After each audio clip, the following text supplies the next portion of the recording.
আল্লাহুম্মা সাল্লি আলা মুহাম্মাদি ওয়া আলা আলি মুহাম্মাদি ওয়া বারিক ওয়া সাল্লিম। নাজমের পক্ষ থেকে সকলকে আন্তরিক মুবারকবাদ। সাফল্য কি?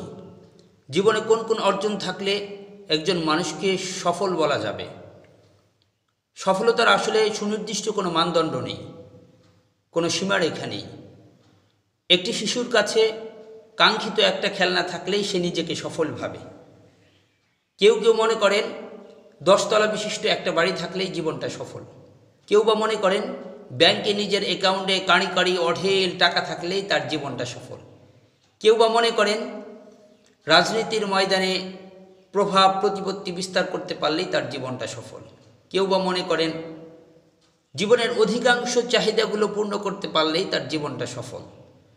আসলে সফলতার সংজ্ঞাটা যদি খুব ছোট করে আমরা বলতে চাই, তবে আমাদেরকে বলতে হবে একজন ব্যক্তি বা মানুষ তার কাঙ্ক্ষিত প্রত্যাশাগুলো পূর্ণ করতে পারলেই নিজেকে সফল ভাবছে। কিন্তু সূরা আলে ইমরানের 185 নম্বর আয়াতে কুরআনুল কারীম বলছে ভিন্ন কথা।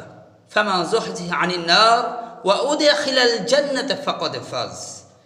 যাকেই জাহান্নাম থেকে দূরে সরিয়ে দেওয়া হবে এবং জান্নাতে প্রবেশ করিয়ে দেওয়া হবে, সেই প্রকৃত সফল কাম হয়ে যাবে বা সেই প্রকৃত সফল কাম হবে।